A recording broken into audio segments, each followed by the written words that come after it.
നമസ്കാരം. ഞാനിന്ന് പറയാൻ പോകുന്നത് സങ്കടത്തെക്കുറിച്ചാണ് കേട്ടോ. അപ്പം നമ്മൾ എപ്പോഴും സങ്കടമാണെന്നും പറഞ്ഞുകൊണ്ട് നമ്മളിങ്ങനെ ആലോചിച്ച് സങ്കടപ്പെട്ടിരുന്നിട്ട് നമുക്ക് എന്ത് കിട്ടാനാണ് നമ്മുടെ ജീവിതത്തിൽ, അല്ലേ? നമ്മുടെ ജീവിതത്തിൽ പകുതിയോളം സങ്കടപ്പെട്ട് കരഞ്ഞുമൊക്കെ ഇരുന്നങ്ങ് പോവല്ലേ ചെയ്യുന്നത്, ശരിയല്ലേ? നമുക്ക് സങ്കടമുള്ള കാര്യങ്ങളെല്ലാം അതൊക്കെ അങ്ങ് മറന്നേക്കും. മനുഷ്യനല്ലേ, മനുഷ്യന് മറക്കാനുള്ള കഴിവുണ്ട്. അപ്പോൾ അതെല്ലാം അങ്ങോട്ട് മറന്നിട്ട് സന്തോഷമായിട്ട് ഹാപ്പിയായിട്ട് ഇരിക്കാൻ നോക്കുക. കാരണം നമ്മൾ സങ്കടപ്പെട്ടിരുന്ന് കഴിഞ്ഞാൽ തന്നെ എന്തുമാത്രം ദോഷങ്ങളാണ് നമുക്ക് ഉണ്ടാകാൻ പോകുന്നത്, അല്ലേ? നമുക്ക് ഓരോരോ അസുഖങ്ങളുണ്ടാകുന്നത്, പ്രഷറും ഷുഗറും ഒക്കെ ഉള്ളവരാണെങ്കിൽ ആ രീതിയിലുള്ള കാര്യങ്ങൾ, പ്രഷർ പെട്ടെന്ന് സങ്കടം വരുമ്പോഴും ടെൻഷൻ കൂടുമ്പോഴും പ്രഷറൊക്കെ ആണെങ്കിൽ, ലോ പ്രഷറൊക്കെ ആണെങ്കിൽ പെട്ടെന്ന് മറിഞ്ഞ് വീഴാനുള്ള സാധ്യതയുണ്ട്. കാരണം ഞാൻ അങ്ങനെയുള്ള ഒരാളായതുകൊണ്ട് പറയാം കേട്ടോ. ലോ പ്രഷർ ആയതുകൊണ്ട് എനിക്ക് പെട്ടെന്നൊരു ടെൻഷനോ വിഷമോ വന്നു കഴിഞ്ഞാൽ, സങ്കടങ്ങളൊക്കെ പെട്ടെന്ന് വന്നു കഴിഞ്ഞാൽ ഞാൻ നിന്ന് നിപ്പിച്ചൊക്കെ വെട്ടിയിടുന്നത് പോലെ മറിഞ്ഞ് വീഴും. പിന്നെയോ കൊണ്ടുപോയി ട്രിപ്പിട്ട് ആ രീതി എല്ലാം മാറ്റി പ്രഷറായി കറക്റ്റായിട്ട് നോർമലാകുമ്പോൾ തിരിച്ചു വരും. നമ്മുടെ കാശ് വേസ്റ്റ് ആകുന്നു, നമ്മുടെ സന്തോഷം പോകുന്നു, മറ്റുള്ളവർക്ക് അതൊരു ബുദ്ധിമുട്ടാകുന്നു. അങ്ങനെ നമുക്ക് എന്ത് സങ്കടം ഉണ്ടെങ്കിലും നമ്മളത് ഇച്ചിരി നേരത്തേക്ക് അതങ്ങ് മറക്കുക. എല്ലാം നമുക്ക് ഒരു ഇത് വേണം. ഇനി വരാനുള്ള കാര്യങ്ങൾ, അതിനകത്തോട്ടുള്ള ചിന്തകളും കാര്യങ്ങളും, അങ്ങനെയുള്ളൊരു ഒരു മോട്ടിവേഷൻ നമുക്ക് തന്നെ അങ്ങ് കൊടുത്തേക്കണം കേട്ടോ. അപ്പോൾ ഈ സങ്കടങ്ങളും കാര്യങ്ങളും എല്ലാം അങ്ങ് പെട്ടെന്ന് പൊക്കോളും. സങ്കടമാണെന്ന് പറഞ്ഞാൽ നമ്മളെപ്പോഴും ഇരിക്കുമ്പോഴുണ്ടല്ലോ, നമുക്ക് മെയിനായിട്ട് നമ്മുടെ സൗന്ദര്യം നമുക്ക് നഷ്ടപ്പെട്ടു പോകും. പിന്നെ മറ്റുള്ളവരുടെ കൂടെ അടിച്ചു പൊളിച്ച് ജീവിക്കാനുള്ള ഒരു മൈൻഡോ മനസ്സോ നമ്മളിൽ ഉണ്ടാവില്ല, അല്ലേ? അതുപോലെ തന്നെ ഉള്ള കാര്യങ്ങളാണ് ഈ പെട്ടെന്ന് നമുക്ക് ഉണ്ടാകും, അല്ലേ? ഈ അസുഖങ്ങളും കാര്യങ്ങളായി മറ്റുള്ളവരെ നമ്മൾ ബുദ്ധിമുട്ടിച്ചു കൊണ്ടേയിരിക്കും, അല്ലേ? കഴിഞ്ഞ കാര്യങ്ങളെ അങ്ങോട്ട് കളഞ്ഞേക്കുക.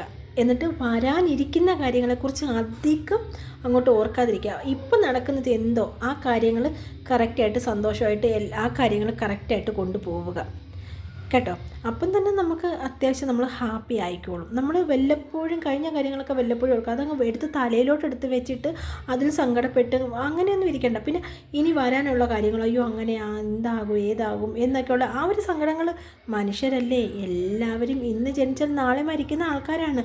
പിന്നെ സങ്കടപ്പെട്ട് ഇരിക്കേണ്ട കാര്യങ്ങൾ, നമ്മളെപ്പോഴും ഒരു കാര്യം ആലോചിക്കുക, നമ്മളെപ്പോഴും ഒറ്റയ്ക്കാണ് വന്നത്, ആ ഒറ്റയ്ക്ക് തന്നെയാണ് അങ്ങോട്ട് മുകളിലോട്ട് പോകുന്നത്.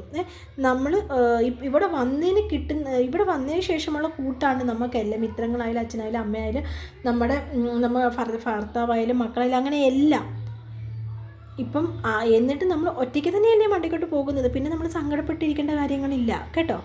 കൊണ്ട് നമ്മുടെ ജീവിതത്തിൽ ഒന്നും നമ്മൾ നേടിയിട്ടില്ല. നമ്മൾ ദോഷങ്ങളല്ലാതെ നമ്മൾ ഈ സങ്കടം കൊണ്ടൊന്നും നമ്മൾ നേടിയിട്ടില്ല. അപ്പോൾ എന്താ ചെയ്യുക, സങ്കടത്തിനെ എടുത്തങ്ങ് കളയുക. എന്നിട്ട് നമ്മുടെ വീട്ടുകാർ, നമ്മുടെ ഫാമിലിയായിട്ട് ഹാപ്പി ആയിട്ട് എൻജോയ് ചെയ്തിരിക്കുക. എന്ത് സങ്കടങ്ങളുണ്ടെങ്കിലും അതങ്ങോട്ട് മാറ്റിയിട്ട് അടിപൊളി സന്തോഷമായിട്ടിരിക്കാൻ ശ്രമിക്കുക, അല്ലേ? ഈ സങ്കടങ്ങളൊക്കെ കൊണ്ട് നടന്നിട്ട് ഇന്ന് വരെ പിന്നെ എന്തെങ്കിലും വലിയ കാര്യങ്ങൾ നേടിയിട്ടുള്ള ആരെങ്കിലും നിങ്ങൾ കണ്ടിട്ടുണ്ടോ? ഇല്ലല്ലോ. സന്തോഷമായിട്ട് ഹാപ്പിയായിട്ടും ഇരിക്കുന്ന ആൾക്കാരെ ഒന്ന് കണ്ടു നോക്കിക്കേ.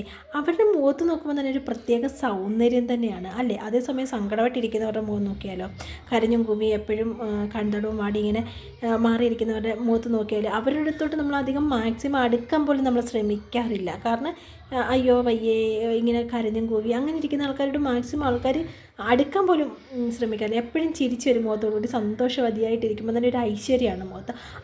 അവർക്ക് നമ്മൾ മറ്റുള്ളവർ അവരിലോട്ട് അടുക്കുമ്പോഴൊരു പോസിറ്റീവ് എനർജിയാണ് അവർക്ക് കിട്ടുന്നത്. നമ്മളെല്ലാവരും ഒന്ന് ശ്രദ്ധിച്ച്, ആരും അധികം നെഗറ്റീവിലോട്ട് നമ്മൾ അധികം പോകാത്ത ആൾക്കാരാണ് നമ്മൾ കൂടുതലും. നമ്മൾ ഈ പോസിറ്റീവ് എനർജി അതൊക്കെയാണ് നമ്മുടെ ഒരു ലക്ഷ്യം. അങ്ങനെയുള്ളവരുമായിട്ട് കൂട്ടുകൂടുമ്പോഴാണ് നമുക്കൊരു പോസിറ്റീവ് എനർജി കിട്ടുന്നത്, അല്ലേ? അപ്പം എല്ലാവരും സന്തോഷമായിട്ട് ഹാപ്പി ആയിട്ട് ഇരിക്കാൻ ശ്രമിക്കുക.